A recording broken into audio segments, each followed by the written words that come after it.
our Acting Chief Education Officer in the Ministry of Education, Dr. Clover Hamilton Flowers, Acting Deputy Chief Education Officer in the Curriculum and Support Services Division. She's joining us online.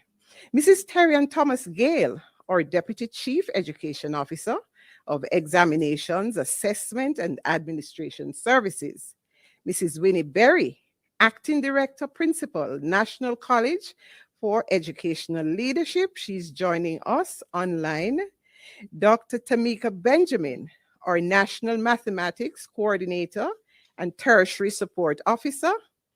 Dr. Andre Hill, National Literacy Coordinator, Ministry of Education and Youth, members of the Executive Management Team, all our heads of agencies online, directors of our regional education services, members of the public, online members of the media, I welcome you all to this year's sharing of the PEP results.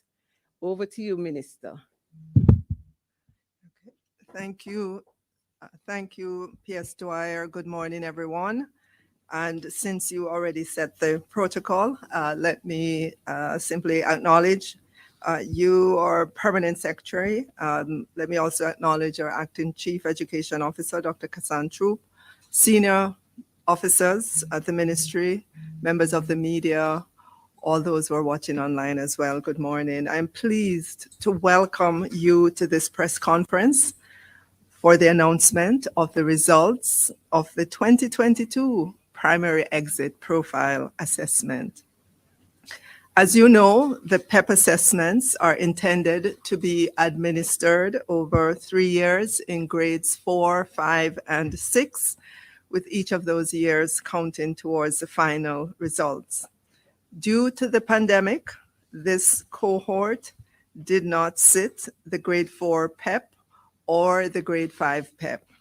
So everything hangs on the grade 6 PEP. Again, due to the continuing pandemic, this cohort was only able to sit 2 of the 3 grade 6 components. They sat the ability test in March 2022 and the curriculum-based test, or CBT, which is an achievement test, in April 2022. This cohort also did not sit the grade 6 performance task test. And we had to go further as a result of the impact of the pandemic on learning to make adjustments in the content coverage for the achievement or the curriculum-based component of the tests, which comprises mathematics, science, social studies, and language arts. And I'm saying all of that to say that as a result, it will be difficult to compare the results of the primary exit profile over the years as the components varied due to the impact of the pandemic. In terms of the administration of the PEP 6 this year, for the ability test and curriculum-based test, students sat their examinations in 1,054 examination centers under the supervision of a presiding examiner and invigilators. Regional teams were set up to act as monitors on the days of administration to ensure the examinations were administered according to the prescribed guidelines. The presiding examiners and invigilators were trained in February 2022 by the Student Assessment Unit and regional teams to preside over the exams. For the exam period, 36,078 students, comprising 18,495 boys and 17,583 girls, were registered to sit the exams. Unfortunately, approximately 2% or 786 of our boys and girls did not sit the exam as a result of being absent on the days the exams were administered. As you know, we're at a place in Jamaica in which every student graduating from primary school has a place in a high school. The results of the PEP exam is a significant determinant as to which high school that student will attend. Of the 35,292 students who sat the exam, only 20 students were not placed in a public school at the secondary level, and this was based on their requests. If we look in terms of student choices, students and parents are allowed to choose 7 schools and rank them from number 1 to number 7. 87% of the students, or some 30,778 students, were placed in one of their 7 choices of schools.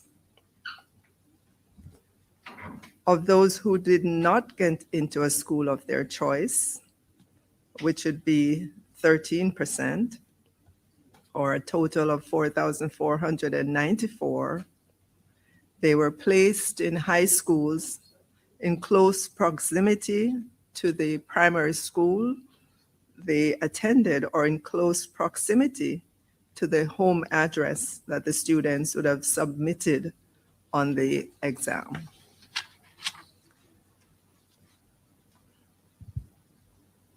It must be noted that a higher percentage, or 100% of our schools, are now school of choice, meaning in prior years there were high schools that were not chosen by any student, but this year that's not the case. As to be expected, though, the demand for certain schools the demand for certain schools continues to be very high. And I'm sure Jamaicans know which schools those are. Turning now to student achievement, the primary exit profile represents a new approach in the reporting of the scores, while ensuring that the scores are aligned to the competence-based transition policy and the alternate pathways for secondary education. One of the major goals of the National Standards curriculum is to enable students to become critical, reflective thinkers, creative problem solvers, effective communicators, and natural collaborators. The primary exit profile aims to assess these skills and competencies as outlined by the National Standards curriculum. So we will say some more in terms of the reports that parents and schools will get. Parents will, and it's up on the board there. Parents will get a report that looks like this. I don't know if the camera will be capturing it. Right? At the top of the report, obviously we'll have the name of the student and some other information. The important information there is the placement score. And that's the score that's used to place the students in a high school. And that score is a composite of the curriculum-based tests and the ability test. The report further breaks down in terms of the curriculum-based test. It shows the 4 subjects: mathematics, language arts, science, social studies, and it gives the scores for each of those. It is important that parents understand this report, because it also indicates what category of learning or what level of learning your child is at the moment. There are 4 levels. The first, there's developing, there is, beginning, developing, proficient, and highly proficient. What do these mean? So a student that's ranked at the beginning stage means that the student at this level demonstrate limited or no evidence of the required competence necessary at grade 6, as specified in the National Standards curriculum, these students will need intensive, ongoing academic support at grade 7. And this is information that this test is given to us to allow us to better target our students with support. Students that are ranked in the developing level means they demonstrate partial evidence of the required competence necessary at grade 6 level, as specified in the National Standards curriculum. These students will need some targeted academic support at grade 7 as well. And then at the proficient level, students at this level demonstrate adequate evidence of the required competence necessary at grade 6, as specified in the National Standards curriculum. These students may need minimal academic support and/or extended learning activities at grade 7. And in the highly proficient category or level, students at this level demonstrate an advanced level of competence necessary at grade 6, as specified in the National Standards curriculum. They may need extended learning activities at grade 7, so they are performing above their level. Yes. So those are the students in that category. We're spelling this out because we want parents to understand that the exam that their child sat, it was not just to place them into high school and that's it. It also gives us good information to allow us to make the necessary intervention to help our teachers in the classroom to know who is going to require more hand-holding and to be able to provide that for the student. If we didn't have this information, it might not necessarily be possible to give the student the additional help that they may need. All right. In terms of, just to give you some numbers,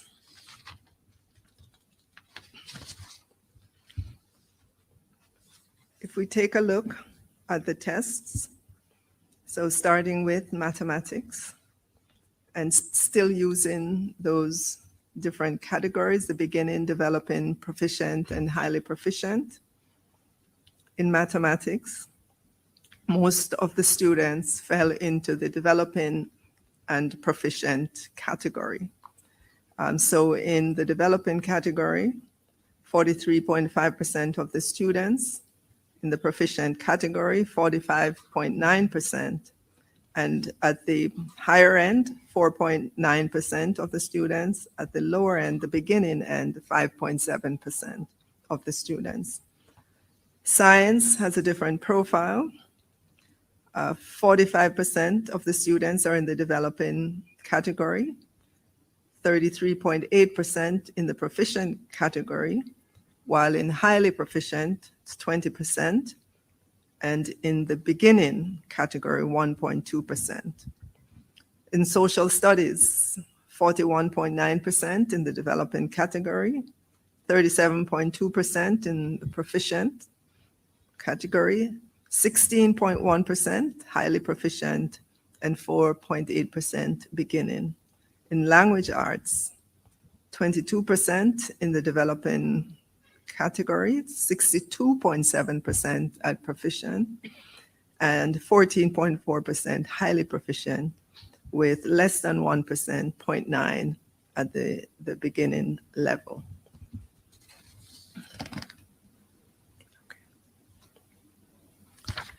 So again, this is all very good information for us to continue to help our students.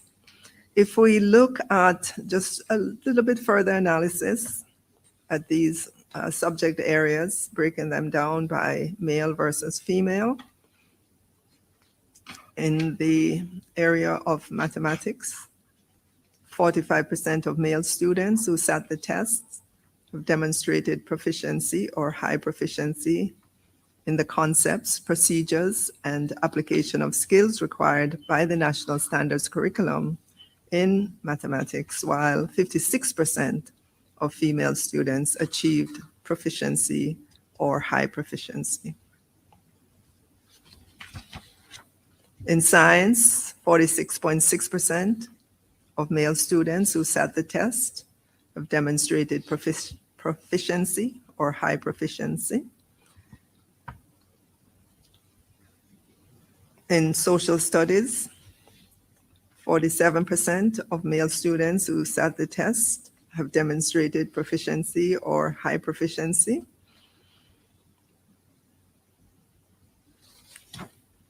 And in language arts, 68.5% of male students who sat the tests have demonstrated proficiency or high proficiency in reading, writing, and research skills required by the National Standards Curriculum. We do have numbers for our girls as well. And I'd have to go back over, but I think if you just do the subtraction, it will give you a sense of where the girls are as well. We will be publishing these numbers. There are many more numbers that we have, that it's better for you to see the tables than for me to call out the numbers. So we will be publishing the summary numbers to let Jamaicans have a good sense of how they break down in terms of the different subject areas and across gender as well. So in conclusion, it must be noted that this form of assessment has several benefits, such as more accurate claims can be made about the students. Students' achievement of the curriculum and their progress will be monitored more regularly. More opportunities will be provided for teachers to identify students' strengths and weaknesses, and therefore plan lessons to meet the specific needs of students, and students can monitor their own learning. The methods used to report students' performance in the primary exit profile provide a more holistic overview of each child, of what each child knows and can do as they transition from the primary level of education to the secondary level. The data gathered from the primary exit profile will serve several purposes. Obviously, the first one is the placement at the secondary level and a measure of the achievement of the National Standards Curriculum, mathematics, language, arts, and science, as well as the students' ability. The results, the individual results, will be available online at the parent portal starting today at 4 p.m. And the regional offices are all prepared to support schools and parents in accessing and printing results where the service is needed. Parents and our guardians can call the Educate Jamaica helplines at 888-338-2283 and at 888-724-8463. And I'll just repeat, 888-338-2283 and 888-724-8463 for any queries or concerns. But I know parents are already familiar with this process because last year we used this same process in terms of creating the portal with user IDs and passwords for parents so they could access the reports. We want to express our sincere thanks to the teachers, education officers, invigilators, and administrators at all levels who worked with our students amidst tremendous challenges to help them get to this point. And so let me close by saying congratulations to all our students. We will continue to work with you to help you continue working at your very best. I know parents as well. Let me congratulate you for all the efforts. These past 2 years have not been the greatest for us, for the education sector, given the pandemic. But I know that you did all that you could to help your children through. And so we hope that when you see the results, again, you will recall what we say about the different levels that are on there as it relates to the curriculum-based test, and that to know that we will still continue to call on you to take this journey alongside your child or children. Education, as you know, is a path to success, and we will continue to ensure that it's available to all our children all across Jamaica. Thank you very much. Thank you very much, Minister Williams. And there you have it, ladies and gentlemen, the very comprehensive report from Minister on the performance of the students during the course of this year. And at this time, we're going to invite members of the media to present your questions, to raise your questions. And as usual, we invite you to use the raise hand feature. And when you're identified, identify the media house you represent, and of course, you give us your name. So I'm looking now online to see who we may have ready to ask any questions. Do we have any? I'm not hearing clearly. Oh, okay, yes, we have Brittany Hutchinson from the Jamaica Observer, and she has indicated that she has a question. So go ahead, Brittany, with your question. Good morning, everybody. My name is Brittany Hutchinson from the Jamaica Observer. 2 questions. I'm not sure if I missed it, but the average performance of students for this year, and also Minister Williams, what is the major difference you've noticed in relation to this year's performance of the students when compared to last year? Again, it is difficult to compare because the exam last year had different components to it relative to this year. And so we're really cautious about drawing any comparison between the years.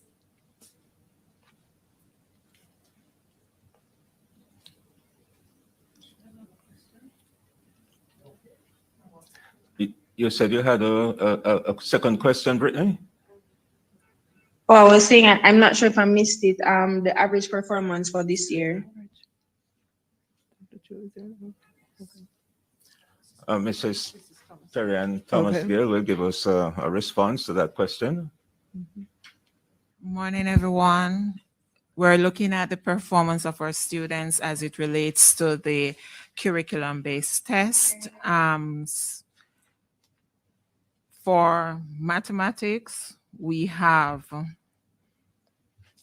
5.7% of the population at the beginning. We had 43.5% at developing, 45.9% at proficient, and 4.9% at highly proficient. For science, we have 1.2% at beginning. We have 45% at developing, 33.8% at proficient, and 20% at highly proficient. For social studies, we have 4.8% at beginning, 41.9% at developing, 37.2% at proficient, and 16.1% at highly proficient. Language arts, we have 9%, that's less than 1%. 0.9, sorry, thank you, Minister. 0.9% at beginning, 22% at developing, 62.7% at proficient, and 14.4% at highly proficient. Thank you very much, Mrs. Thomas Gill. And is there any other question? Nobody else online at the moment. Okay, so we have a very comprehensive report, and we will, of course, share the report with you via email, from which you can extract the information for your publication. So we want to thank you for joining us this morning for our press conference. And of course, we thank Minister Williams, Mrs. Maureen Dwyer, our Acting Permanent Secretary, Dr. Casson True, for Acting Chief Education Officer, and Mrs. Thomas Gale, Terry Ann Thomas Gale from the Students Assessment Unit for bringing us the report today. We want to wish for you a very pleasant day, and we trust that you will continue to share the information with the public about our students' performance. Thank you very much. Have a good day.